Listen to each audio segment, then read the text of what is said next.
దైవ ప్రేమికులకు దాచబడిన మేలు. ప్రియులారా, దేవుడి లోకాన్ని ప్రేమించాడు, ప్రేమిస్తూనే ఉన్నాడు. ఆయన ప్రేమను క్రియారూపకంగా తెలియజేశాడు. మనిషి ప్రేమిస్తున్నాను అని మాటలతో చెప్తాడు, దేవుడు ప్రేమించాను అని క్రియలతో చెప్పాడు. దానికి నిదర్శనం ఈరోజు మనం అనుభవిస్తున్న ఈ సృష్టి. మనం త్రాగుతున్న నీళ్లు, మనం తింటున్న తిండి, మనం కట్టుకుంటున్న బట్టలు, మన పిల్లలు, మన కుటుంబం, ఇవన్నీ కూడా దేవుడు మన పైన చూపిన ప్రేమ. ప్రియులారా, దేవుడు మనిషిని ప్రేమించాడు, కానీ మనుషులలో ఎంతమంది తిరిగి దేవుడిని ప్రేమించారు? మనుషులలో ఎంతమంది దేవుడిని ప్రేమించాలి అన్న కనీస ఆలోచనకైనా వచ్చారు? మనిషి సహజంగా పక్కనే తనకు ఇష్టమైన వాటిని ప్రేమిస్తూ ఉంటాడు. యవ్వనంలోకి వచ్చిన స్త్రీ పురుషులు సహజంగా వాళ్ళ యవ్వనాన్ని బట్టి ప్రేమల్లో పడుతూ ఉంటారు.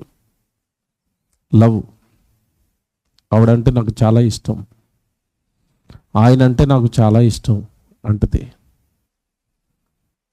ఒకసారి ఆ ప్రేమలో మునిగిపోయిన తర్వాత ఇక తల్లిదండ్రులు కనపడరు, చదువు కనపడదు, కాలేజ్ కనపడదు, పెద్దవాళ్ళు కనపడరు. వాడు రోజు ఒక నలిగిపోయిన రోజా పువ్వు పట్టుకుని వస్తే చాలు, నా లవర్ అండి, నా ప్రేమికుడండి. ఇంకా ఆవిడ కోసం ఇంట్లో ఫైటింగ్లు చేసేస్తూ ఉంటుంది అమ్మనాన్నల మీద. మీరు ఎక్కువ మాట్లాడారంటే నేను ఆయనతో వెళ్ళిపోతాను. వెళ్ళిపోయిన తర్వాత అది కరెక్ట్గా వాడు చూసి ముంబైలో ఎక్కడో చోట అమ్మేస్తాడు. అంతే కదా. అమ్మనాన్నలు అనుకోండి, తిరగబడినా, తిట్టినా, కొట్టినా కూతురు కనుక ప్రేమిస్తారు. వాడెంతకాలం భరిస్తాడు నిన్ను? నీ శరీరం మీద మోజు తీరిపోగానే ఎక్కడో ఒక చోట ముంబైకో దుబాయ్కో అమ్మేసి ఏమైపోయిందో నాకు తెలియదు అంటాడు. మనిషి మాయ ప్రేమలు నమ్ముతున్నాడండి. మాయ ప్రేమలు ఇవి, మాయ. భూమి మీద మనిషి సాటి మనిషిని ప్రేమిస్తాడు. కొంతమంది చూడండి, తమ్ముడు మాట్లాడినట్టుగా జంతు ప్రేమికులు ఉంటారు. మా హైదరాబాద్లో ఒక ఆవిడ ఉందండి, మీకు తెలుసు, సినిమా హీరో నాగార్జున వాళ్ళ భార్య అమల. ఆవిడ కుక్క ప్రేమికుల, కుక్కలను ప్రేమిస్తుంది బాగా. ఆవిడ ఎక్కడైనా స్ట్రీట్ డాగ్స్ ఉంటాయి కదండి, వీధి కుక్కలు ఉంటాయి కదండి, ఎవరైనా కొట్టినా, తిట్టినా, చంపినా వాళ్ళ మీద కేసు వేసేస్తుంది. కుక్కలను ఏం చేయొద్దు అంటది, కుక్కలను ప్రేమించాలి అంటది. జంతు ప్రేమికులు ఉన్నారు, కుక్కలను ప్రేమిస్తారు. పాశ్చాత్య దేశాల్లోకి వెళ్ళేసరికి పిల్లులను పెంచుకుంటారు ఇంట్లో, మీకు తెలుసు కదా. మనమేమో పిల్లి వస్తే తోలేస్తాం, వాడు పిల్లిని ప్రేమించి బెడ్ మీద పడుకోబెట్టుకుంటాడు. పిల్లులను ప్రేమిస్తారు, కుక్కలను ప్రేమిస్తున్నారు, రకరకాలుగా ప్రేమిస్తున్నారు. పిల్లరా, సృష్టిలో ఉన్న అన్నిటినీ ప్రేమిస్తాడు మనిషి. ఆడపిల్లలు ఉన్నారంటే బాగా దేన్ని ప్రేమిస్తారు చెప్పండి? ఆడపిల్లలకి బాగా ఏమిష్టం? ఒక్క మాటలో బంగారం. అంతేనా? ఒంటి నిండా ఎప్పుడు ఏముండాలని కోరుకుంటారు? చెవులో బంగారం ఉండాలి, ముక్కుకు బంగారం ఉండాలి, మెడలో బంగారం ఉండాలి, చేతికి ఉంగరాల రూపంలో బంగారం ఉండాలి. బంగారం బంగారం బంగారం బంగారం అంటే ఇష్టం, ప్రేమ. ఆ బంగారాన్ని ఇచ్చిన దేవుడు అంటే ప్రేమ ఉందా? కుక్క అంటే ఇష్టం అట. కుక్కను చేసింది ఎవరు? దేవుడు. రోజా పూలు అంటే ఇష్టమట, పువ్వులు చేసింది ఎవరు? దేవుడు. నాకు పలానా బ్లూ కలర్ అంటే చాలా ఇష్టం అని అంటారు చాలామంది, గమనించారా? కలర్స్లో నాకు బ్లూ కలర్ అంటే చాలా ఇష్టం అని అంటారు. ఇంతకీ బ్లూ కలర్ నీకు ఇష్టం కదా, దాన్ని ప్రేమిస్తున్నావు కదా, నీకు అది ఇష్టమని నువ్వు దాన్ని ప్రేమిస్తావని ఆ బ్లూ కలర్ తయారు చేసి నీ కళ్ళ ముందు పెట్టింది ఎవరు? దేవుడు. బాగా వినండి, ప్రసంగం చాలా బాగుంటుంది. నిజంగా దేవుడిని ప్రేమించటం అంటే ఏంటో తెలుస్తుంది. దేవుడిని ప్రేమిస్తే దేవుడు ఎంత గొప్ప చేస్తున్నాడో తెలుస్తుంది. దేవుడిని ప్రేమించే వాళ్ళు ఎంతటి అదృష్టవంతులో ఈరోజు మీరు విని ఆశ్చర్యపోతారు. దేవుని పిల్లలారా, పరలోకంలో ఉన్న దేవుడు భూమి మీద ఉన్న మనుషులను ప్రేమించాడు. అదే యోహను సువార్తలో మనం చదువుకుంటా, దేవుడు లోకమును ఎంతో ప్రేమించాను. దేవుడు లోకాన్ని ప్రేమించాడు. తొలి ప్రసంగంలో మీరు విన్నట్టుగా వాడు చెడ్డవాడైనా ప్రేమిస్తాడు, మంచివాడైనా ప్రేమిస్తాడు. అందరికీ సూర్యుడిని, అందరికీ వెలుగును, అందరికీ వర్షాలను, అందరికీ ఆహార పదార్థాలను, అందరికీ పిల్లలను కూడా ఇస్తున్నాడు. ఎవడు గర్భఫలం యెహోవా ఇచ్చు బహుమానం అంటే క్రైస్తవులకే ఇస్తున్నాడా, అందరికి కూడా ఇస్తున్నాడా? చూసారండి, అన్నీ ఇస్తాడా? అన్నీ ఇస్తాడు. జాగ్రత్తగా వినాలి, ఇక్కడే ఉంది అసలు విషయం. తాను ఈ లోకాన్ని ప్రేమిస్తున్నాడు, లోకంలో అందరికీ అన్నీ ఇస్తాడు. కానీ ఈ లోకంలో దేవుడు ప్రేమను పొందుకుంటున్న మనిషి, దేవా నన్ను మీరు ప్రేమించారు కదా, నాకు ఈ అందమైన దేహం ఇచ్చారు కదా, నా కుటుంబాన్ని ఇచ్చారు కదా, నాకు మంచి భర్తనిచ్చారు, నాకు మంచి పిల్లల్ని ఇచ్చారు, ఒక మంచి స్థితి ఇచ్చారు, లోకంలో నన్ను మీరు ప్రేమిస్తున్నారు, తిండి పెడుతున్నారు. నేను పాపం చేసేస్తే నా పాపాలతో నేను నరకానికి వెళ్ళిపోకుండా ప్రభువుని లోకానికి పంపించి ఆయన శిలువ రక్తం ద్వారా నా పాపాలు కడిగేశారు. అనుక్షణం మీరు నా వెంట పడుతూ నన్ను ప్రేమిస్తున్నారు కదా తండ్రి, నేను నిన్ను ప్రేమిస్తాను అని దేవుడు ప్రేమను పొందుకుంటున్నవాడు తిరిగి దేవుడిని ప్రేమిస్తే అలాంటి వాళ్ళకి దేవుడు మరొకటి సిద్ధం చేస్తున్నాడు. దైవ ప్రేమికులకు దాచబడిన మేలు. ఇది అందరికీ కాదు సుమా, మళ్ళా చెప్తున్నాడు, క్లారిటీగా ఉండాలి విషయం. దేవుడు లోకాన్ని ప్రేమించాడు, అందరినీ ప్రేమించాడు, ఈ లోకం ఇచ్చేశాడు. సూర్యుడు, చంద్రుడు, నేల, పంచభూతాలు, పిల్లలు, ఇవన్నీ అందరికీ ఇచ్చాడు. ఇక్కడ దేవుడు ప్రేమను పొందుకుంటున్న మనిషి తిరిగి దేవుడిని ప్రేమిస్తే అలా ప్రేమించిన వారికి మరొకటి సిద్ధం చేస్తున్నాడు దేవుడు. బైబిల్లోకి వెళ్ళి ఒక మాట బైబిల్లో మనం చూద్దాం. ముందుగా కొరింథీయులకు రాసిన మొదటి పత్రిక 2వ అధ్యాయం 9వ వచనం, చాలా జాగ్రత్త చదవాలి ఈ మాట. కొరింథీయులకు రాసిన మొదటి పత్రిక 2వ అధ్యాయం 9వ వచనం. కొరింథీయులకు రాసిన మొదటి పత్రిక 2వ అధ్యాయం 9వ వచనం చదువుతున్నారు. దేవుడు తన్ను ప్రేమించు వారి కొరకు, ఈ పదం చూడండి, పదాలు జాగ్రత్త. తన్ను ప్రేమించిన వారి కొరక, తాను ప్రేమించిన వారి కొరక. తన్ను అంటే అర్థం ఏంటి? ఎవరిని? దేవుడిని. జాగ్రత్త చదవాలి. దేవుడు తన్ను ప్రేమించు వారి కొరకు ఏమి సిద్ధపరిచేనో అవి కంటికి కనబడలేదు, చెవికి వినబడలేదు, హృదయమునకు గోచరము కాలేదు అని వ్రాయబడి ఉన్నది అన్నాడు. ఈ పదం మీరు ఈ వచనాన్ని మీరు బాగా లోతుగా ఆలోచిస్తే, దేవుడు తన్ను ప్రేమించే వారికి ఏవి సిద్ధపరిచేనో, జాగ్రత్తగా వినండి, తనను ప్రేమించే వారికి ఏవో సిద్ధం చేస్తున్నాడట. తాను ప్రేమించిన వారికి లోకాన్ని సిద్ధం చేశాడు. మనం పుట్టక మునిపే 6 దినాల సృష్టి అనుభవిస్తున్నాం ఈరోజు ఆల్రెడీ మనం దాన్ని. కానీ నా తండ్రి నన్ను ప్రేమిస్తున్నాడు, నా తండ్రి నాకు ఇవన్నీ ఇచ్చాడు అని దేవుడిని ఎవరైతే ప్రేమిస్తారో వాళ్ళకి మరలా తిరిగి దేవుడు ఇంకొకటి ఏదో సిద్ధం చేస్తున్నాడట. అలాగేనే ఉంది బైబిల్లో. దేవుడు తన్ను ప్రేమించు వారి కొరకు ఏవి సిద్ధపరిచేనో అంటే ఏదో సిద్ధం చేస్తున్నాడు. అది కంటికి కనబడదట, చెవికి వినబడదట. ఒకవేళ హృదయంతో ఆలోచిద్దామంటే హృదయానికి అది గోచరము కాదట, అర్థం కాదట. దేవుని పిల్లలారా, చిన్నప్పటి నుంచినండి ఈ వచనాన్ని ఎలా చెప్పేశారు ముందరి తరాల్లో ఉన్న వాళ్ళంటే, ఈ వచనం ముందటి బోధకులు, ముందటి తరాల్లో ఉన్న సేవకులు ఎలా చెప్పుకొచ్చారంటే, దీన్ని దేవుడిని ప్రేమించే వారికి దేవుడు ఏవో సిద్ధం చేస్తాడు, అవి కంటికి కనబడవు, చెవికి వినబడవు, హృదయానికి గోచరం కావంటే ఏం చెప్పారంటే ఈ వచనానికి, నీకు ఇప్పుడు వివాహం అవటం లేదా? చాలా రోజుల నుంచి సంబంధాల కోసం తిరుగుతున్నావా? నీకు వివాహం కావటం లేదు కదా? దేవుడు ఖచ్చితంగా ఎక్కడో నీకు అమ్మాయిని సిద్ధం చేశాడు అన్నారు ఈ వచనాన్ని చూపించి. పెళ్లి కాని వాళ్ళకి వచనం చూపించి, దేవుని ప్రేమించే వారికి దేవుడు సిద్ధం చేశాడు, అది కంటికి కనపడదు, చెవికి వినపడదు, వెయిట్ అండ్ సీ, నీ కోసం ఎక్కడో అమ్మాయిని సిద్ధం చేశాడు, లేదా నీకు ఎక్కడో అబ్బాయిని సిద్ధం చేశాడు. ఇప్పుడు ఇంకా అలా చెప్పారంటే, ఏదో పెద్ద యాక్సిడెంట్ అయింది, ప్రమాదం అయింది, హాస్పిటల్ అడ్మిట్ అయిపోయారు, ఒక 10 లక్షలు అవుతాయన్నాడు డాక్టర్ ఆపరేషన్స్ చేయడానికి. అప్పుడు కూడా ఇదే మాట ప్రయోగించారండి, ఇప్పుడు నీకు 10 లక్షలు అవసరం కదా, ఈ 10 లక్షల దేవుడు ఎక్కడో సిద్ధం చేశాడు అన్నారు. అంటే ఈ వచనాన్ని బాహ్య సంబంధమైన అవసరాలకి వాడేశారు. దేవుని పిల్లలారా, అక్కడ కరెక్ట్గా మీరు చదివితే, కరెక్ట్గా మీరు ఆలోచిస్తే ఇవన్నీ తప్పు అని మీకు అర్థమైపోద్ది. ఎలాగో తెలుసా? మళ్ళా చదువుతారు అది. దేవుడు తన్ను ప్రేమించి వారి కొరకు ఏవి సిద్ధపరిచెనో అవి కంటికి కనబడలేదు. ఒకవేళ నిజంగా ఇది అమ్మాయి గురించి అనుకుందాం, అమ్మాయి గురించి అనుకుంటే అమ్మాయి కొద్ది రోజులకి వివాహ సమయంలో కంటికి కనబడుతుందా? కనబడదా? కనబడిపోద్ది. ఒకవేళ 10 లక్షల గురించి అనుకున్నాం అనుకోండి, ఆపరేషన్ టైంకి 10 లక్షలు కళ్ళ ముందుకు వచ్చి కళ్ళ కనబడిపోతాయి, కనబడవా? కనబడిపోతాయి. అంటే ఈ వచనం సామాన్యమైన వచనం కాదండి, మీరు లోతుగా ఆలోచించాలి. ఇది దేవుణ్ణి ప్రేమించే వారికి దేవుడు ఏవో సిద్ధం చేస్తున్నాడట. అవి నీ కంటితో చూడగలిగినంత చిన్నది కాదు, నీ చెవులతో వినేస్తే ఇంతేనా అనుకునేంత చిన్నది కాదు. పోయిన కంటికి కనపడటం లేదు, చెవికి వినపడటం లేదు, ఒకసారి ఇమేజ్ చేస్తాను ఆలోచిస్తానంటే హృదయానికి అది ఏమవుదట?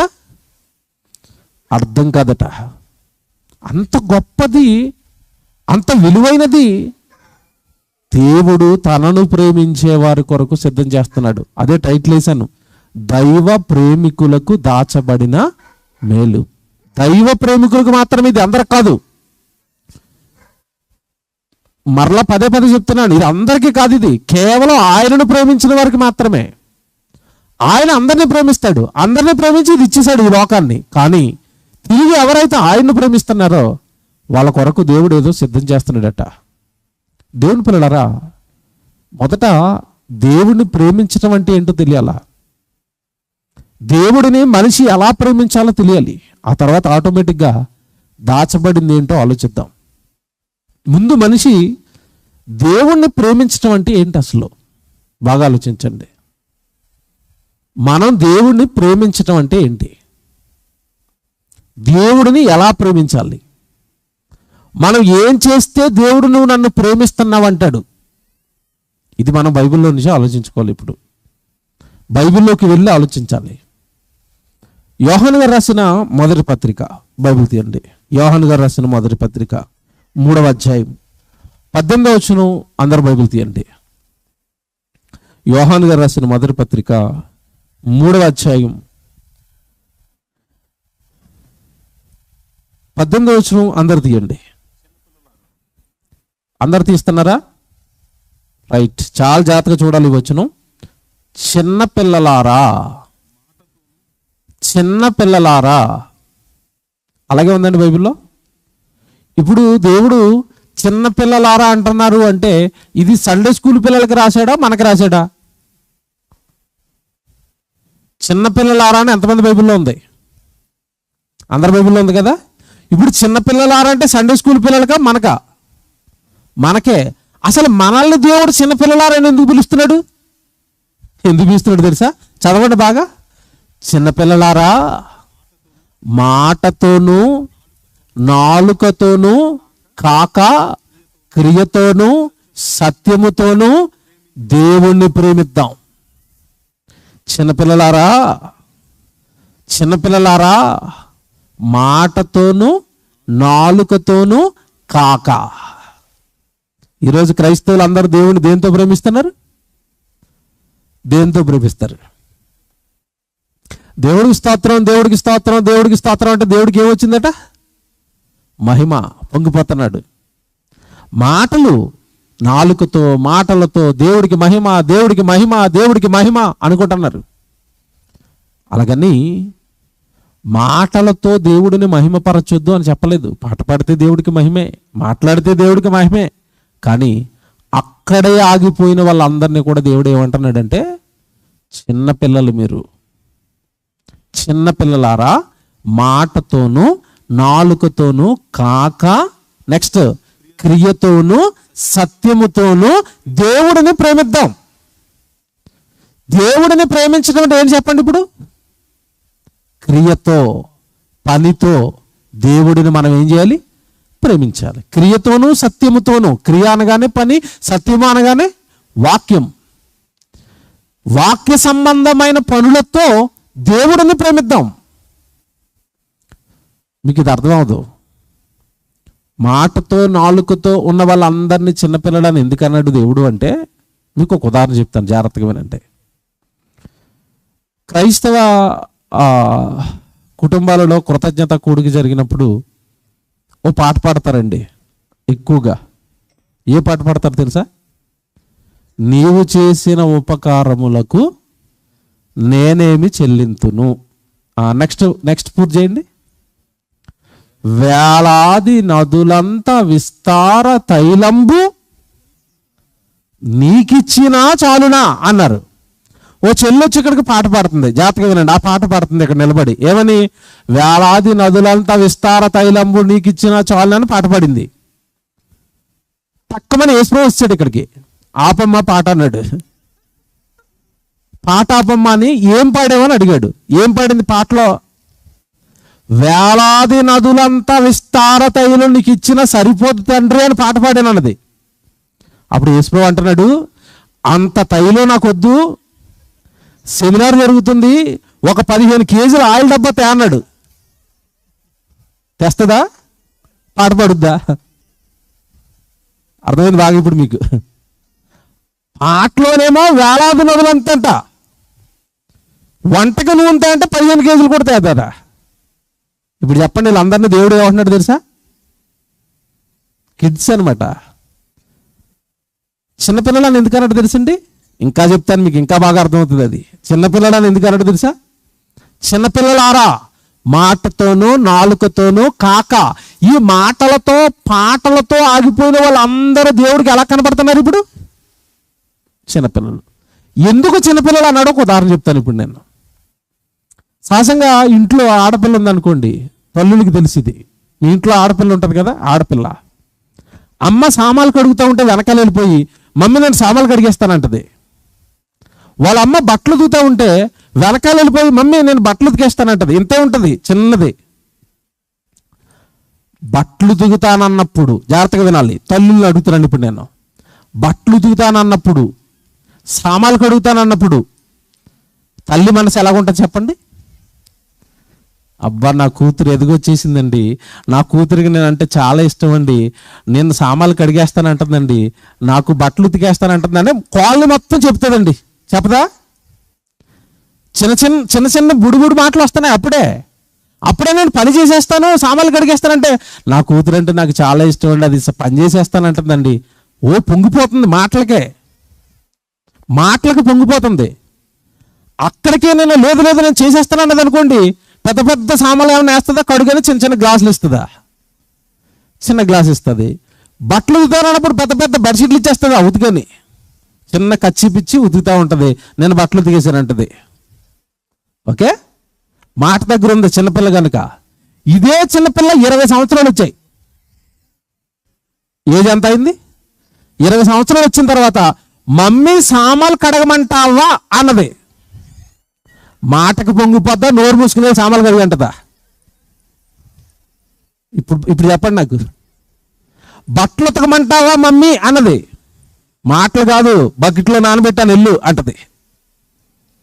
ఓకేనా? ఇప్పుడు అర్థమైందా మీకు?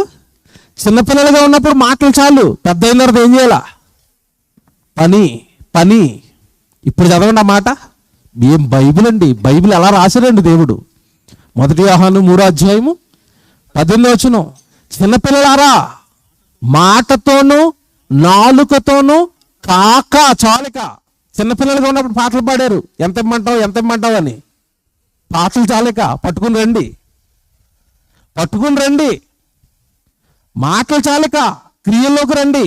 మాటతోనూ నాలుకతోనూ కాక క్రియతోనూ సత్యముతోనూ ప్రేమిందాం. ఇప్పుడు దేవుని ప్రేమించడం అంటే ఏంటి చెప్పండి? ఇప్పుడు ఇదిగోనండి, ఈ చరణ్ వాళ్ళ కుటుంబం, ఇక్కడ ఉన్న సిబిటి, వీళ్ళందరూ కలిసి 2 రోజులు ఇంత పెద్ద కార్యక్రమాన్ని, ఇంత పెద్ద పనిని వాళ్ళు పెట్టుకున్నారు అంటే ఎవరి మీద ప్రేమ చెప్పండి? ఇది దేవుడిని ప్రేమించారు, క్రియల్లో చెప్తున్నారు. ఇదిగో క్రియల్లో, దేవా మీరంటే మాకు ఇష్టం, ఒక మంచి దైవజనుని తీసుకొస్తాం, మిగతా దైవజనులందరినీ తీసుకొస్తాం, క్లాసులు చెప్పిస్తాం, నీ మాటలు చెప్పిస్తాం, మా డబ్బులు 1000 రూపాయలు మేము మీకోసం ఖర్చు పెడతాం తండ్రి. తమ్ముడిని చూస్తుంటే నాకు చాలా ఆనందంగా ఉందండి. అవయవాలు సరిగా లేకపోయినా, తన శరీరం సరిగా లేకపోయినా, తన కష్టార్జితాన్ని రూపాయి రూపాయి రూపాయి రూపాయి కూడగట్టుకుని ఇలా ఇన్ని 2 రోజులు మీరు ఎన్ని తరగతులు వినేస్తున్నారు, పొద్దున్న సాయంత్రం వరకు ఇన్ని ప్రసంగాలు మీరు వింటున్నారు అంటే, మనమంతా దేవుడి సన్నిధిలో కూర్చుంటున్నామంటే ఆ తమ్ముడు కష్టం కదా అది. అంటే మాట దగ్గర ఆగిపోయాడా, పనిలోకి వెళ్ళాడా? పని. అదే చెప్తున్నాడు అక్కడ, చిన్నపిల్లలారా మాటతోనూ నాలుకతోనూ కాక క్రియతోనూ సత్యం. క్రియ అనగానే పని, సత్యం అనగానే వాక్యం. ఈ 2 రోజుల సభల్లో మీకు ఏమందుతుంది? సత్యం, సత్యవాక్యం. ఇది దేవుణ్ణి ప్రేమించడం అంటే అండి. ఇప్పుడు చెప్తానండి, నా ప్రసంగాలన్నీ చాలా బాగుంటాయి. చివరికి వెళ్ళేసరికి దేవుడిని ప్రేమిస్తే ఎంత గొప్పగా ఉంటుందా, దేవుడి కోసం పని చేస్తుంటే, దేవుడి కోసం మా కష్టార్జితాన్ని ఖర్చు పెడుతుంటే, క్రియతో దేవుడిని ప్రేమిస్తూ ఉంటే, దైవ ప్రేమికుడుగా నేను మారిపోతే దేవుడు నాకు ఏదో సిద్ధం చేశాడా? మీరు చదువుకున్న మాట అదే కదా, 1 కొరింథీ 2వ అధ్యాయంలో, దేవుడు తన్ను ప్రేమించు వారి కొరకు ఏవి సిద్ధపరిచేనో అవి కంటికి కనబడలేదు. చివరి వరకు మాట గుర్తుపెట్టుకోవాలి. అవి కంటికి కనబడలేదు, చెవికి వినబడలేదు, హృదయానికి గోచరం కాలేదు. ఎవరికి? దేవుణ్ణి ప్రేమించే వారికి. ఇంతకీ దేవుణ్ణి ప్రేమించటం అంటే ఏంటి? దేవుడి పక్షాన నీ కష్టార్జితంతో ఇదిగో ఇలాంటి కార్యక్రమాలు జరగటమే దేవుడిని ప్రేమించటం. Very good. బైబిల్లో మీరు చాలా సంవత్సరాల నుంచి చదువుతున్న మాట చూపిస్తాను ఇప్పుడు నేను. నాయనా, జీవితాన్ని నేను ఇచ్చాను, ఆ దేహం నేను ఇచ్చాను, దేహం నాదని, జీవితం నాదని, ఈ భూమి మీద ఉన్న మనుషులంతా నా పిల్లలు అని సత్యవాక్యం ద్వారా నీకు తెలియజేశాను. నువ్వు పని చేస్తే నా పిల్లలు రక్షణలోనికి వస్తారు. నువ్వు పని చేస్తే ఆత్మలు దేవుడిలో బలపడతాయి. ఈ 2 రోజులు వాక్యం విన్న తర్వాత దేవుడిలో మీ హృదయాలు ఏమవుతున్నాయి చెప్పండి? స్థిరపరచబడుతున్నాయి.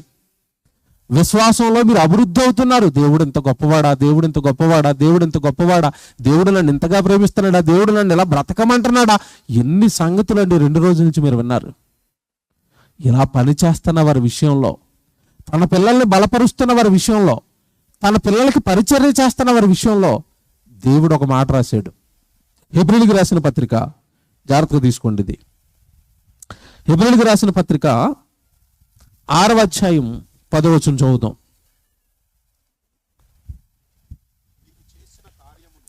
హెబ్రీయులకు రాసిన పత్రిక 6వ అధ్యాయం 10వ వచనం చదువుతున్నారండి. మీరు చేసిన కార్యమును, మీరు మాట్లాడిన మాటలు అంటున్నాడా, మీరు చేసిన కార్యం అన్నాడా? చూసారా? మీరు చేసిన కార్యమును, హెబ్రీయులకు రాసిన పత్రిక 6వ అధ్యాయం 10వ వచనం, మీరు చేసిన కార్యమును మీరు పరిశుద్ధులకు ఉపచారము చేసి ఇంకనూ ఉపచారము చేయుచుండుట చేత తన నామమును బట్టి చూపిన ప్రేమను మరుచుటకు దేవుడు అన్యాయస్తుడు కాదు. మీరు చాలాసార్లు చదివారు ఇది, మళ్ళా చదువుతున్నాను నేను. తన నామమును బట్టి చూపిన ప్రేమ, మీరు జరిగిస్తున్న కార్యాలు, మీరు జరిగిస్తున్న సువార్త సభలు, ఇవి పెట్టారు కదా, మీటింగ్స్, సెమినార్లు, సభలు, సువార్త కార్యక్రమాలు, ఇవన్నీ నా పైన మీరు చూపుతున్న ప్రేమ, నా నామమును బట్టి మీరు చూపుతున్న ప్రేమ. ఆ ప్రేమను మరుచుటకు దేవుడు అన్యాయస్తుడు కాదు. అంటే అర్థం ఏంటి చెప్పండి? మీ ప్రేమను మర్చిపోను, మీరు చేస్తున్న కార్యాలను మర్చిపోనట్టు అర్థం ఏంటి చెప్పండి? మనం చేస్తున్న కార్యాలకు ప్రతిగా దేవుడు మరి ఏదో మనకి ఇవ్వబోతున్నాడు, అంతే కదా. ఎప్పుడైనా మనం ఎవరి దగ్గర నుంచి సహాయం తీసుకుంటున్నాం అనుకోండి, అప్పుడు మనం ఒక మాట అంటాం. ఏ మాట అంటాం చెప్పండి? మీ సహాయం వరకనే ఉంచుకోలేండి అంటారా? అంటే అర్థం ఏంటి? మీ ఇంట్లో మీ కూతురు పెళ్లి చేస్తున్నప్పుడు అమ్మ డబ్బులు ఉన్నాయని 1 లక్ష రూపాయలు ఇచ్చారు ఎవరో. ఆ 1 లక్ష రూపాయలు తీసుకున్నప్పుడు మీరు ఏమంటారు? కరెక్ట్గా రైట్ టైంలో మీరు సహాయం చేశారన్నయ్య, ఈ సహాయం నేను ఎప్పటికీ మర్చిపోను. వాళ్ళు ₹1,00,000 ఇస్తే వాళ్ళ ఇంట్లో ఏదైనా కార్యక్రమం జరుగుతున్నప్పుడు పట్టుకెళ్ళి ఆ డబ్బులు వాళ్ళకి ఇచ్చేస్తాం, మళ్ళీ మనం ఇచ్చేస్తాం. ఇప్పుడు దేవుడు అంటున్నాడు, ఇదిగో మీరు చేస్తున్న కార్యాలు, మాటల గురించి మాట్లాడలేదు ఆయన, కార్యాలు, పనులు, సభలు, మీరు చేస్తున్న కార్యాలు నా పైన ప్రేమతో చేస్తున్నారు కదా, వాటిని నేను మరిచిపోవడానికి దేవుడు అన్యాయస్తుడు కాదు. అంటే ఇప్పుడు ఈ 2 రోజులు ఇక్కడ మీటింగ్స్ జరిగితే, సభలు జరిగితే, ఈ 2 రోజుల సభలోనే దేవుడు గుర్తుపెట్టుకున్నాడు. ఇక్కడ ఈ సభలో తమ్ముడు ఆర్థికంగా తన కష్టార్జితాన్ని అంతా పెట్టాడు, దానికి తోడు ఆ కుటుంబం అంతా కష్టపడుతుంది, వంట చేసే వాళ్ళు ఉన్నారు, వేదికలు వేసే వాళ్ళు ఉన్నారు, ఎవడు ముందుగా వాక్యోపదేశం చేశారు మీ తోటి, ఎవరిని మీకు దగ్గరగా ఉంటున్న మీ ప్రిన్సిపల్స్, మీ సేవకులు అందరూ మీకు ఎవడు వాళ్ళు వంతుగా పాపం వాళ్ళ కుటుంబాలను విడిచిపెట్టుకుని 2 రోజుల నుంచి ఇక్కడే ఉండి మీకు వాక్యం చెప్తున్నారు, వేదిక మీద ఎంత చక్కగా ఈ దైవజనుల కుటుంబాలను విడిచిపెట్టుకుని 2 రోజులు మీకోసమే ఉన్నారు. చాలా మంది కష్టపడితే, చాలా మంది చేయి కలిపితే ఇదిగో ఈ సభలు జరిగాయి. ఈ సభల నిమిత్తం, ఈ కార్యక్రమాల నిమిత్తం ఎవరైతే కష్టపడుతున్నారో, పని చేస్తున్నారో, మీరు చూపిన ప్రేమను మరుచుటకు దేవుడు అన్యాయస్తుడు కాదు. అంటే ప్రతిగా మీకు ఏదో ఇవ్వబోతున్నాడు మళ్ళా. అంతేనా? ఎవరికి ఇస్తాడు? పని చేస్తున్న వాళ్ళకి ఇస్తాడు. ఇంతకీ ఏంటి తండ్రి మీరు సిద్ధం చేసింది? నన్ను ప్రేమించటం అంటే నా కార్యాలు చేయటం, నన్ను ప్రేమించటం అంటే నా గురించి ప్రకటించటం. మీకు డైరెక్ట్గా వచనం కావాలంటే మీకు తెలుసు, చాలామందికి పేతురు గారు యేసుక్రీస్తుల వారి మధ్య ఒక సంభాషణ జరుగుతుంది. యోహాను సువార్త 21వ అధ్యాయంలో పేతురుని యేసుప్రభువు అడుగుతాడు, పేతురు నువ్వు నన్ను ప్రేమిస్తున్నావా అంటాడు. నువ్వు నన్ను ప్రేమిస్తున్నావా అన్నప్పుడు పేతురు ఏమన్నాడు చెప్పండి? ప్రభువా నేను నిన్ను ప్రేమిస్తున్నాను. వెంటనే యేసుప్రభువు ఏమన్నాడు చెప్పండి? ప్రేమిస్తున్నావా? వెరీ గుడ్ నాయన, రోజు 4 గంటలు ప్రార్థన చేసుకో ఇంట్లో కూర్చుని అన్నాడా? నన్ను ప్రేమిస్తే నా గొర్రెలను కాయు, నా గొర్రెలను మేపు, పని, సేవ, ఆత్మల రక్షణ నన్ను ప్రేమించడం అంటే. దేవుడిని ప్రేమించడం అంటే ఏంటో తెలుసండి? దేవుడిని ప్రేమించడం అంటే ఏంటో తెలుసా? పరలోకంలో ఉన్న కన్న తండ్రి ప్రేమ నీకు అర్థమైతే, ఈ లోకంలో ఉన్న మనుషులందరూ ఆయన పిల్లలే. ఆయన పిల్లలు ఆయన కళ్ళ ముందు ఆయన తెలియకుండా నరకానికి జారిపోతుంటే తలడిల్లిపోతున్నాడు తండ్రి. ఒకవేళ నిజంగా నీకు దేవుడి మీద ప్రేమ ఉంటే, అయ్యో నాకు ఇన్ని సర్వ సౌకర్యాలు ఇచ్చిన నా తండ్రి సంతోషంగా లేడు కదా, ఆయన గుండెలలో వేదన కదా, ఆయన కంట కన్నీరు ఒలుగుతుంది కదా, దేవుడు బాధపడుతున్నాడు కదా, తన పిల్లలు తన దగ్గరికి రావటం లేదని, తను తెలుసుకోవటం లేదని దేవుడు బాధపడుతున్నాడు కదా. నా తండ్రి బాధపడుతున్నాడు, నా తండ్రి బాధను తీర్చడానికి నేను కార్యక్రమాలు చేస్తాను. ఇంతకీ దేవుడు బాధ ఏంటో తెలుసండి? చాలా మందికి దేవుడు బాధపడుతున్నాడంటే మనలాంటి బాధలు అనుకుంటారు. కాదండి, మనలాంటి బాధలు కాదాయనివి. ఓ వచనం చూస్తారా? విలాపవాక్యాలు 1వ అధ్యాయం 16వ వచనం చూడండి. దేవుడు బాధ ఏంటో చూడండి అక్కడ. విలాపవాక్యాలు 1వ అధ్యాయము 16వ వచనం.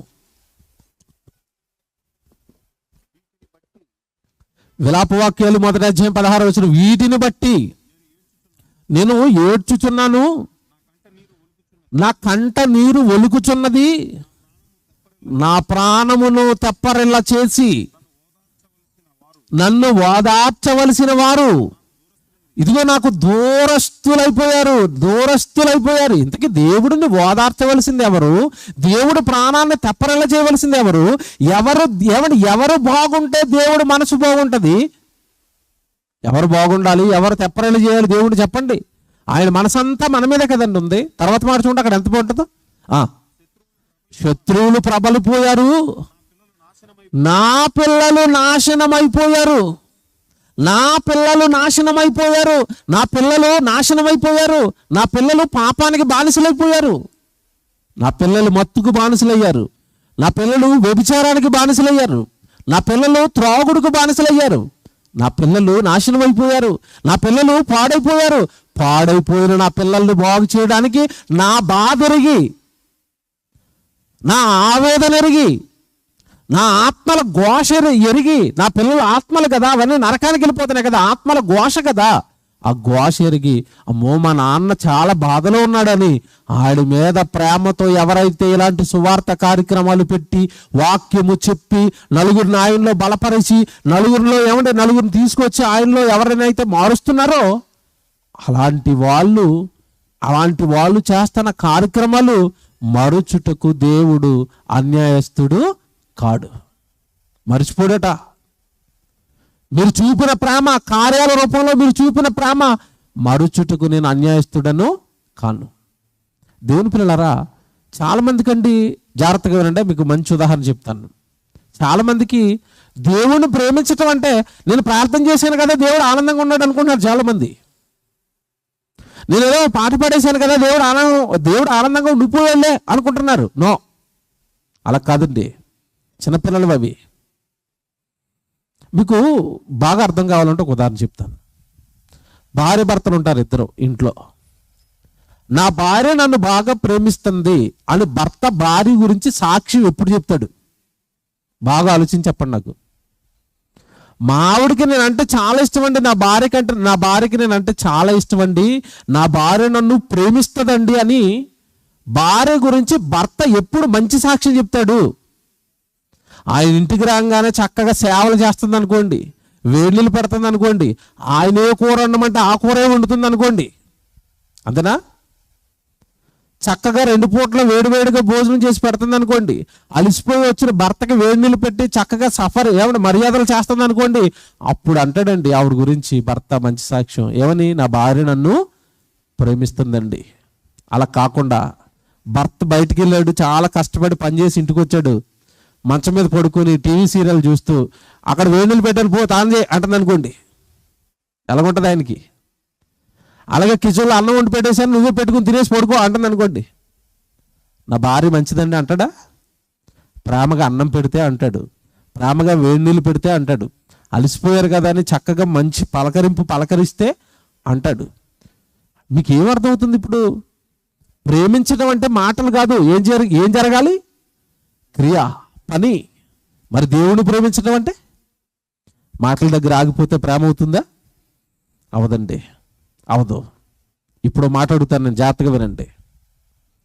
భూమి మీద దేవుడికి పని చేయడానికి మన చాలా ఖర్చు అయిపోతూ ఉంటాయండి. ఈరోజు డబ్బులు ఖర్చు అయిపోయినాయి, 2 రోజుల కాలం ఖర్చు అయిపోయింది, ఆరోగ్యాలు ఖర్చు అయిపోతాయి, చాలా ఖర్చు అయిపోతాయండి. దేవుడి కోసం ఆ ఖర్చు అయిపోతూ ఉంటాయి. ఇలాగ దేవుడి కోసం మనం ఆరోగ్యాన్నో లేదా మన శక్తినో మన డబ్బులనో మన కాలాన్నో దేవుడి కోసం మనం ఖర్చు పెట్టేస్తూ ఉంటే, నన్ను ప్రేమించి ఇవన్నీ మీరు చేస్తున్నారు కనుక మీకు నేను ఒకటి సిద్ధం చేస్తున్నాను, అది కేవలం దేవుడి పని రూపంలో నన్ను ప్రేమించిన వాళ్ళకి మాత్రమే నేను సిద్ధం చేస్తున్నాను అన్నాడు. ఏంటి తండ్రి ఇంతకీ మీరు సిద్ధం చేసింది అంటే, బైబిల్లో మంచి పాట చూపిస్తానండి. ఎందుకంటే జైశాల్ గారు మనకు ఒక సిద్ధాంతం నేర్పారు. బైబిల్లో ఏదైనా మనకి ప్రశ్న వస్తే మళ్ళీ ఎక్కడి నుంచి తీసుకోవాలి, సమాధానం ఎక్కడ తీసుకోవాలి? బైబిల్లో నుంచే. Bible answer to the Bible. 1 కొరింథీ 2:9 మనం ఏం చదువుకున్నాం? దేవుడు తన్ను ప్రేమించే వారి కొరకు ఏవి సిద్ధపరిచెనో అవి కంటికి కనబడవు, చెవికి వినబడు. ఇంతకీ ఏంటి తండ్రి అవి? ఏమి సిద్ధం చేశారు అంటే, యోహాను సువార్తలోనికి రండి ఒకసారి. యేసు చెప్తాడు ఒక మంచి మాట. యోహాను సువార్త 14వ అధ్యాయం 2వ వచనం చదువుదాం ఒకసారి. ఏమండి యేసుక్రీస్తుల వారు ఆ రోజున్న శిష్యులతో ఏమని మాట్లాడుతున్నాడో 14వ అధ్యాయం 2వ వచనం చూడండి. యోహాను సువార్త 14వ అధ్యాయం 2వ వచనం. నా తండ్రి ఇంట అనేక నివాసములు కలవు. నా తండ్రి ఇంట, ఇంతకి ఎక్కడ? ఇంతకి తండ్రి ఇల్లు పరలోకం గురించి కదండి ఇది. నేను మరలా వస్తాను, మిమ్మల్ని అందరినీ తీసుకెళ్ళిపోతానని దేని గురించి మాట్లాడుతున్నాడు ఈ 14వ అధ్యాయంలో? పరలోకం గురించి. 2వ వచనానికి వెళ్ళేసరికి అంటున్నాడు, 2వ వచనానికి వెళ్ళేసరికి నా తండ్రి ఇంట అనేక నివాసములు కలవు, లేని ఎడల నేను మీతో చెప్పుదును, మీకు స్థలము సిద్ధపరచ వెళ్ళుచున్నాను. ఈ పదమండలం ఏం చేయండి. యేసు దేనికి వెళ్తున్నాడట? స్థలము సిద్ధపరచ వెళుతున్నాను, స్థలాన్ని సిద్ధం చేస్తున్నాను. ఎక్కడ? నా తండ్రి ఇంట అనగా పరలోకంలో. పరలోకంలో స్థలం సిద్ధం చేస్తున్నాడట. పరలోకపు స్థలం ఎవరికి ఇస్తాడు చెప్పండి? అందరికి ఇస్తాడా? భూమి మీద దేహాన్ని, కాలాన్ని, ఎవరిని ధనాన్ని దేవుడి కోసం ఇచ్చి కష్టపడి పని చేసిన వాళ్ళకి ఇస్తాడా? పరలోకం ఎవరికి ఇస్తాడు? ఎవరికి సిద్ధం చేస్తున్నాడు? ఎంతకి ఎవడు దేవుడు అక్కడ ఒక మంచి ఇంటి ఇచ్చాడని మీకు అర్థమైందో లేదో? యేసు ప్రభు ఏమి ఇంటి ఇచ్చాడు తెలుసా? నా తండ్రి ఎంట అనేక నివాసములు కలవు. ఎన్ని ఇళ్ళు ఉన్నాయంట పరలోకంలో? అనేకం. అనేకం ఎందుకు కట్టాడంటే దేవుడు ఇంక పిల్లలందరూ నా దగ్గరికి వచ్చేస్తారని చాలా కట్టాడు. కానీ పరలోకంలో ఉన్న ఇంట్లోనికి వెళ్ళవలసిన వాళ్ళు పాతాళానికి జారిపోతున్నారు. ఇస్కరియోతు యోధా గురించి దేవుడు ఏమన్నాడు చెప్పండి? అపోస్తలుల కార్యాలు 1వ అధ్యాయంలో మనం చదువుకుంటాం. తన చోటికి పోవుటకు యోధా తప్పిపోయి, అలాగే ఉందా? తన చోటికి పోవడానికి యోధా తప్పిపోయాడంటే ఎందుకు? తన చోటు, వాడి స్థలం ఎక్కడుంది? పరలోకంలో. అపోస్తలులు సేవ చేసినట్టుగా వాడు సేవ చేస్తే పరలోకపు స్థలానికి వెళ్ళిపోయాడు. 30 వెండి నాణాలకు యేసుప్రభు నమ్మేసి పరలోకపు స్థలానికి వెళ్ళవలసిన వాడు ఏ స్థలానికి వెళ్ళిపోయాడు? పాతాళ లోకపు స్థలానికి వెళ్ళిపోయాడు. ఓ మాట అడుగుతున్నాడు ఇప్పుడు నేను మిమ్మల్ని. దేవుడు తన్ను ప్రేమించి వారి కొరకు ఏవి సిద్ధపరచను అంటే ఇంతకీ దేవుడు సిద్ధం చేస్తున్నది ఏమి చెప్పండి? పరలోకపు స్థలం. ఇది చదువుతున్నప్పుడు మీకు మామూలుగా ఉంటుంది. నేను ఇప్పుడు దాన్ని ఎక్కిస్తాను, జాగ్రత్తగా వినండి. పరలోకపు స్థలం ఎవరికి? దేవుణ్ణి ప్రేమించిన వారికి. దేవుణ్ణి ప్రేమించడం అంటే భూమి మీద ఏం చేశారు? మాట్లాడుతున్న జాగ్రత్తగా వినాలి. భూమి మీద ఏం చేశారు వాళ్ళు? ఏముందంటే సువార్త చేశారు. వాళ్ళకి వీలు చిక్కినప్పుడు, వాళ్ళ వల్ల అయినప్పుడు ఇలాంటి సభలు పెట్టారు. సభలు పెట్టిన వాళ్ళకి, సువార్త చేసిన వాళ్ళకి దేవుడు ఏం సిద్ధం చేస్తున్నాడట? పరలోకపు స్థలం. మళ్ళా వినండి, పరలోకపు స్థలం. భూమి మీద ఏ మనిషి అయినా పని చేయించుకుని స్థలం రాస్తాడండి మీకు? స్థలం రాస్తాడా? మీరు చాలా మంది పని చేస్తున్నారు కదా ఆఫీసులో, మీ బాస్ దగ్గరికి వెళ్ళి నేను చాలా రోజుల నుంచి పని చేస్తున్నాను కదండి, మీ ఇల్లు నాకు రాసేయండి అని అడగండి. భూమి మీద ఏ మనిషి అయినా పని చేయించుకుని స్థలం రాస్తాడా? నేను అడుగుతున్నాను, స్థలం రాస్తాడా? రాయుడు. కానట భూమి మీద నా నామాన్ని బట్టి మీరు ప్రేమ చూపి కార్యాలు చేశారు కదా, మీ ప్రేమను నేను మర్చిపోను, దేవుడు కార్యాలు మర్చిపోవడానికి అన్యాయస్తుడు కాడు. అంటే మేము కార్యక్రమాలు చేస్తే మీరే సిద్ధం చేస్తున్నారు తండ్రి అంటే నీకు పరలోకపు స్థలం సిద్ధం చేస్తున్నాను అన్నాడు. దేవుని పిల్లరా, స్థలం ఎవరు ఇవ్వరండి. ఇస్తారా? స్థలం ఇస్తారా? మన మధ్యకాలంలోనండి ఒక యాక్సిడెంట్ జరిగింది హైదరాబాద్లో. జాగ్రత్తగా వినండి. హైదరాబాద్లో ఒక యాక్సిడెంట్ జరిగిందండి. ఆ యాక్సిడెంట్లో కింద పడిపోయిన వ్యక్తి హీరో చిరంజీవి మేనల్లుడు సాయిధరం తేజ్ అతని పేరు. బైక్ వేసుకుని రోడ్డు మీదకి వచ్చాడండి. బైక్ స్కిడ్ అయిపోయింది, పడిపోయాడు, రక్తాలు గాయాలైపోయి చచ్చిపోతాడు. అలాంటి టైంలో పాపం ఒక ఆటో డ్రైవర్, పేదతను ఆటో డ్రైవర్ వెళ్ళి ఎవరో పడిపోయాడు అనుకుని ఆటోలో ఎక్కించుకుని హాస్పిటల్లో అడ్మిట్ చేశాడు. ఇతను హాస్పిటల్లో త్వరగా అడ్మిట్ చేయడం వల్ల అతను బ్రతికేశాడు. ఎవరు? సాయిధరం తేజ్. ఇతను ఒక హీరో. ఇప్పుడు మళ్ళా కోట్లల్లో ఉంటుందండి వాళ్ళకి ఆ రెమ్యునేషను, పారితోషికం కోట్లల్లో ఉంటుంది వాళ్ళకి. జాయిన్ చేశాడే తప్ప ఇతను హీరో అని అతను కూడా తెలియదు అబ్బాయికి. పాపం జాయిన్ చేశాడు. జాయిన్ చేసేసిన తర్వాత అర్థమైంది నేను హీరో మేనల్ని కాపాడినట్ట, హీరో అట అతను అనేసరికి ఎవడు నిజంగా అందరూ అతన్ని చాలా అప్రిషియేట్ చేశారు. ఆ ఆటో డ్రైవర్ని అప్రిషియేట్ చేసిన తర్వాత అతను మంచిగా అయిపోయాడు, బాగా అయిపోయాడు, హీరో. డిశ్చార్జ్ అయిపోయి ఇంటికి వెళ్ళిపోయాడు. ఇంటికి వెళ్ళిపోయిన తర్వాత హాస్పిటల్లో జాయిన్ చేసిన ఇతను పిలిచాడండి. నా ప్రాణాలు నువ్వే కదా నాయన కాపాడే, ఒకసారి మా ఇంటికి రాని పిలిచాడు. పిలిచండి, అతనికి ఏమిచ్చాడు తెలుసండి? ప్రాణాలు కాపాడిన అతనికి ఏమిచ్చాడు తెలుసా? 4 లక్షల చెక్ రాసిచ్చాడు. ప్రాణాలు కాపాడిన అతనికి 4 లక్షల చెక్ ఇచ్చాడు. అంతే తప్ప నా ప్రాణాలు కాపాడావు ఆయన, ఒక 100 ఎకరాలు నీ పేరు రాసేస్తానంటే స్థలం ఏమన్నా ఇచ్చాడా? ప్రాణాలు కాపాడినోడు కూడా స్థలం ఎవరు భూమి మీద? కానీ దేవుడు అంటున్నాడు, నా నామాన్ని బట్టి భూమి మీద మీరు ప్రేమ చూపి కనుక నా కొరకు కార్యక్రమాలు చేశారా, మీ కొరకు నేను ఏం సిద్ధం చేస్తున్నాను? పరలోకపు స్థలం. పదే చెప్తున్నానండి, పరలోకపు స్థలం. మీకు ఎలా చెప్తే అర్థం అవుదో ఇప్పుడు చెప్తాను, జాగ్రత్తగా వినండి, నా వైపు చూడండి అందరూ. ఇప్పుడు మీరు బెంగళూరులో ఉన్నారు. ఈ బెంగళూరులో మీరు చాలా ఊర్ల నుంచి పని చేసుకోవడానికి వచ్చారు కదా. కర్నూలు నుంచి వచ్చిన వాళ్ళు ఉన్నారా ఇందులో? కర్నూలు నుంచి వచ్చిన వాళ్ళు ఉన్నారు. Very good. మీ కర్నూలులో 1 సెంటు నేల ఎంత రేటు ఉంటుంది? ఊర్లో అడుగుతున్నాను నేను. కర్నూలుకి ఊర్లో, పల్లెటూరులో ఎంత ఉంటుంది సెంటు నేల? మా అంటే ఒక 50,000 ఉంటుందండి పల్లెటూరులో. అదే కర్నూలు సిటీకి వచ్చారనుకోండి, ఎంత ఉంటుంది? 1 సెంటు ఎంత ఉంటుంది? ఒక 5 లక్షలు వేసుకుందామా? పోను 10 లక్షలు వేసుకోండి. సిటీలో ఎంత? 10 లక్షలు. ఊర్లో ఎంత? 1,00,000 రూపాయలు వేసుకోండి. పోనీ ఊర్లో 1,00,000, సిటీలో 10 లక్షలు. రేట్ ఎందుకు పెరిగిందో చెప్పాలి నాకు. బాగా ఆలోచించి చెప్పండి. పోనీ ఇది మీకు అర్థం అవ్వలేదేమో. ఇప్పుడు బెంగళూరులో సెంటు కొనాలంటే ఎంత ఉంటుంది? మెయిన్ సిటీలో ఎంత ఉంటుంది? 1 కోటి రూపాయలు ఉంటుందా? 1 కోటి ఉంటుంది. ఎందుకు రేటు పెరుగుతుందని అడుగుతున్నాను నేను. రేట్ ఎందుకు పెరుగుతుంది? భూమి ఒకటే కదండి. భూమి ఏమైనా మారుతుందా? కింద ఏమైనా వజ్రాలు బంగారం ఉంటుందా? ఏం లేదే. అక్కడ నేలే, కర్నూలు ఊర్లోనూ నేలే, కర్నూలు సిటీలోనూ నేలే, బెంగళూరులో కూడా నేలే.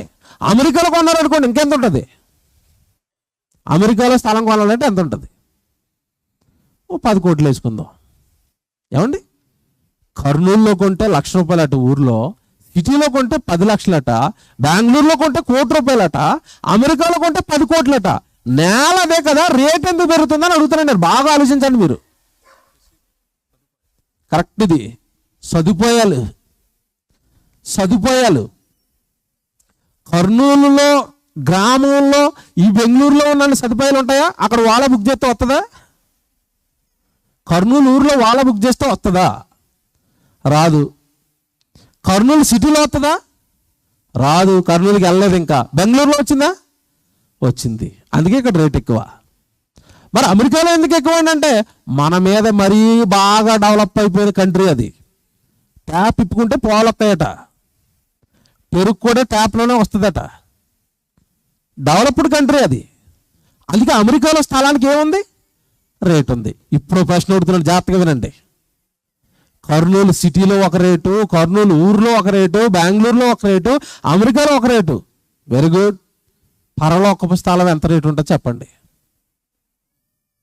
పోయి మీకు అర్థం అవ్వలేదేమో. పరలోకపు స్థలం అంటే అర్థం అవ్వలేదు, చెప్తాను ఇప్పుడు నేను. కర్నూలు ఊర్లో జ్వరం వస్తుందా?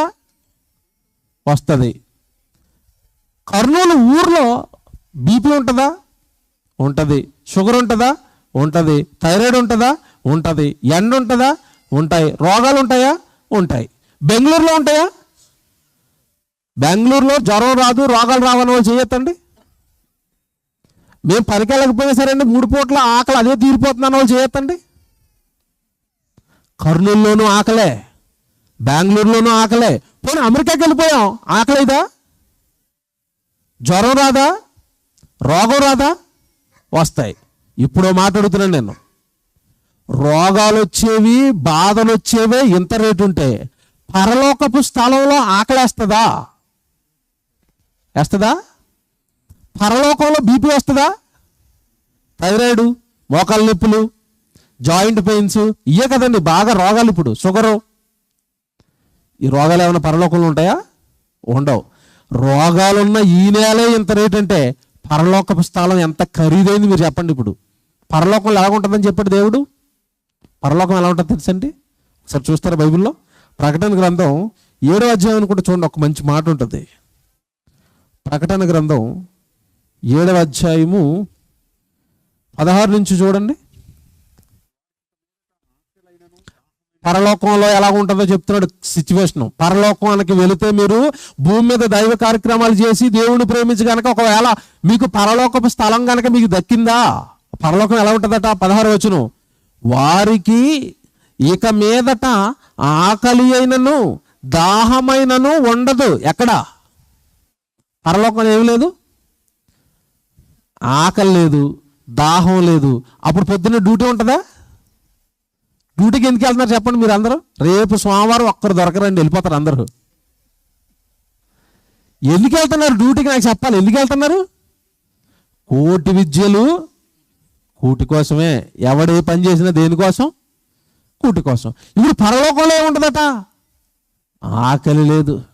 అంటే ఒక్క ఆకలి లేదంటే అసలు శ్రమ ఉంటుంది. ఇక ఆకలి లేదు, నెక్స్ట్ దాహమైనను లేదు, నెక్స్ట్ సూర్యుని ఎండ అయినను ఏ వడగాలి అయినను వారికి తగలదు.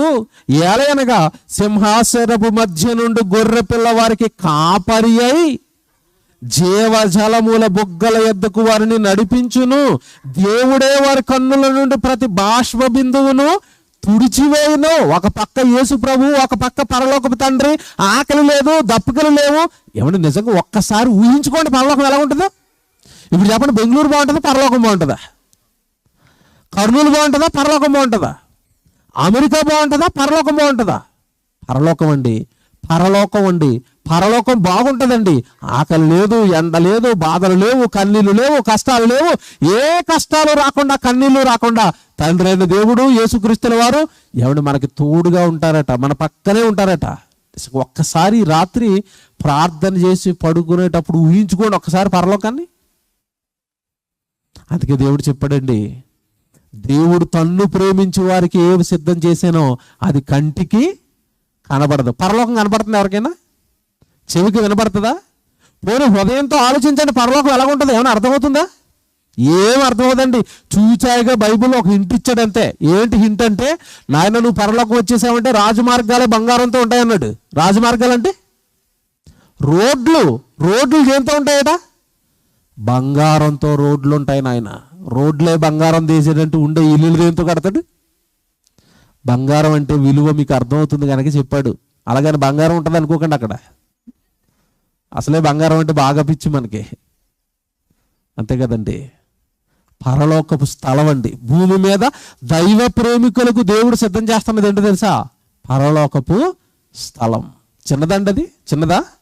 పోనీ ఆ పరలోకపు స్థలానికి భూమి మీద నువ్వు చేస్తున్నదేంటి?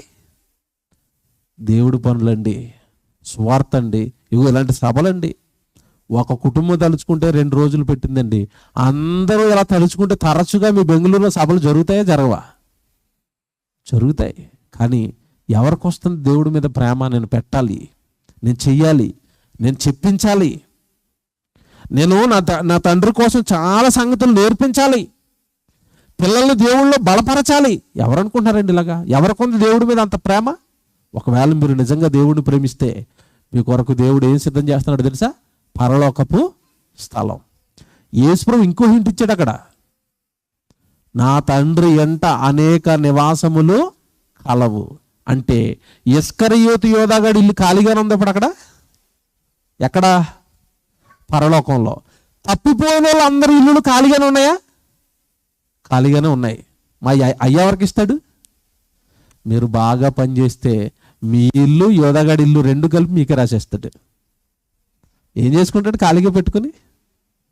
దేవుడు ప్రేమమయుడండి. అందరికీ పరలోకంలో ఏం కట్టాడట? నివాస స్థలాలు. కానీ మనిషి ఈ భూమి మీద 4 సెంట్లు కొంటాను, 3 సెంట్లు కొంటాను, 2 ఎకరాల పొలం కొంటాను, ఈ భూమి మీద కొనుక్కోవడానికి ట్రై చేస్తున్నాడు తప్ప పరలోకపు స్థలం గురించి ఎవరు ఆలోచిస్తున్నారు? ఆ మధ్యకాలంలో న్యూస్ వచ్చింది బాగా. గుంటూరు దగ్గర ఒక ఆవిడ చంద్రమండలం మీద ఎకరం కొనేసిందట. ఎక్కడ కొన్నది? చంద్రమండలం మీద ఎకరం కొన్నావా? ఎవడ తీసుకెళ్ళలేదండి. కింద నుంచే రిజిస్ట్రేషన్ చేశారు, అక్కడ ఉందలే తీసుకొని డబ్బులు కట్టేసిందట. అసలు బుర్ర ఉంటుందో తెలియదండి, ఆ బుర్రలో గుజ్జుందో లేదో తెలియదండి. అసలు చంద్రమండలం మీదకి వెళ్దామంటే వెనకాల బ్యాగ్ వేసుకుని వెళ్ళాలి. ఏం బ్యాగ్లు? గాలి బ్యాగ్. అక్కడ గాలి లేదు, నీరు లేదు, చౌడు లేదు. అక్కడికి వెళ్ళి ఏం చేస్తావమ్మా? చంద్రమండలం మీద స్థలమా? కర్నూలులో స్థలమా? బెంగళూరులో స్థలమా? కాదండి. క్రైస్తవుడు సంపాదించవలసింది ఎక్కడ స్థలం? పరలోకపు స్థలం. యోధాగాడు పోగొట్టుకున్నాడు. చాలా మంది పోగొట్టుకున్నారు. నిజంగా మీరు బైబిల్ దగ్గరికి వచ్చారండి. మళ్ళీ చెప్తున్నాను, చివరి ముగింపు మాటలు. బైబిల్ దగ్గరికి వచ్చారు. లోకంలో ఉన్న వాళ్ళందరినీ దాటుకుని నిజమైన దేవుడి దగ్గరికి వచ్చారు, సృష్టికర్త దగ్గరికి వచ్చారు. వచ్చిన తర్వాత సత్యవాక్యంలోకి వచ్చారు. జయశాల్ గారి, మన ఆత్మీయ తండ్రి గారి వలన మీరు సత్యవాక్యంలోకి వచ్చారు. దయచేసి ఇక్కడికి వచ్చిన తర్వాత కూడా మీ పరలోకపు ప్రయాణాన్ని, మీ పరలోకపు స్థలాన్ని పోగొట్టుకోకండి. దయచేసి మాటలకు పరిమితం అయిపోకండి. మీ భక్తి మాటలకు పరిమితం చేయకండి. మీ భక్తి కేవలం ఎవడు నాలుగుల మించి పెదాల మించి వచ్చే వాటి దగ్గరే మీ భక్తిని ఆపేయకండి. క్రియలు చేయండి, పనులతో ముందుకు రండి, దేవుని ఆనంద పెట్టండి, సభలు పెట్టి మీ గ్రామాలలో మీ మీ చుట్టుపక్కల ఉన్న చుట్టుపక్కల ఉన్న మారని వాళ్ళ దగ్గర సభలు పెట్టి కనీసం ఒక్కడైనా మార్చి పరలోకపు తండ్రికి సంతోషాన్ని, ఆనందాన్ని ఇవ్వండి. ఆ క్రియలు గనక మీరు చేశారా, ఇలా కష్టపడి పని చేస్తున్న వాళ్ళందరికీ పరలోకపు తండ్రి ఏం సిద్ధం చేస్తున్నాడట? పరలోకపు స్థలం. భూమి మీద ఏమి వద్దనుకున్నావు కదా కొడుక, నా కోసం ఉన్నదంతా ఇచ్చేసావు కదా, నీ కష్టార్జితం నా కోసం ఖర్చు పెట్టావు కదా, నీ సమయాన్నంతా నాకు ఇచ్చావు కదా. లోకంలో ఉన్న వాళ్ళందరూ లోకంలో సంపాదించుకోవడానికి ప్రయత్నిస్తుంటే నువ్వేమో నీ కష్టార్జితాన్ని పెట్టుకొచ్చి నాకు ఖర్చు పెట్టేశావు కదా. వాడు లోకంలో సంపాదించాడు, లోకంలో నువ్వు నా కోసం అన్ని పోగొట్టుకున్నావు. లోకంలో సంపాదించిన వాడు నరకానికి పోతాడు. లోకంలో దేవుడి కోసం పోగొట్టుకున్న వాళ్ళందరూ కూడా పరలోకానికి వెళ్ళిపోతారు. మీకు మాట చెప్తానండి, మీరు చాలా సంవత్సరాల నుంచి బైబిల్ చదువుతున్నారు కదా. బైబిల్ చదువుతున్నప్పుడు యేసుక్రీస్తుల వారి దగ్గరకు ఒక యవనస్తుడు వచ్చాడు. యవనస్తుడు వచ్చి మార్కు సువార్తలో ఉంటుంది, మీరు చాలాసార్లు చదువుకున్నారు, నాకు తెలిసి 10వ అధ్యాయం అనుకుంటాను. ఒక యవనస్తుడు వచ్చి అంటున్నాడు, ప్రభువా నిత్యజీవం వెళ్ళిపోవాలి, పరలోకం వెళ్ళిపోవాలంటే నేను ఏం చేయాలని అడిగాడు. యేసు దానికి ఇచ్చిన ఆన్సర్ ఏంటో తెలుసా? నన్ను ఎందుకు అడుగుతున్నావయ్యా, మరి ధర్మశాస్త్రం ఉంది కదా, యూదుడు కదా నువ్వు, నీకు తెలీదా అంటే, ధర్మశాస్త్రంలో నా ఆజ్ఞలు నీకు తెలియదంటే వాడేమన్నాడు తెలుసా? ప్రభువా నేను నా బాల్యము నుండే ఈ ఆజ్ఞలన్నీ కూడా నేను గైకొంటున్నాను, బాల్య దినాలలో నుండే ఇవన్నీ పాటిస్తున్నాను అన్నాడు. అప్పుడు యేసుప్రభు వాడిని ప్రేమించి ఒక మాట చెప్పాడండి. ఏం చెప్పాడు? నీవు వెళ్ళి నీకు కలిగినదంతయు అమ్మి బేదలకిమ్ము, పరలోకమందు నీకు ధనము కలుగును అన్నాడు. ఆగండి జాగ్రత్తగా. యేసుప్రభు ఏం చెప్పాడు చెప్పండి వాడికి? నీకు కలిగింది బేదలకు ఇచ్చేయి, నీకు పరలోకంలో ఏం కలుగుతుంది? ధనం కలుగుతుంది. బేదలకు ఇమ్మంటే రోడ్డు మీద అడుక్కునే వాళ్ళకి ఇమ్మన్నా కాదండి, బైబిల్ జాగ్రత్త చదవాలి. బేదలకు ఆస్తి ఇమ్మంటే రోడ్డు మీద అడుక్కునే వాళ్ళందరికీ ఇమ్మని కాదు.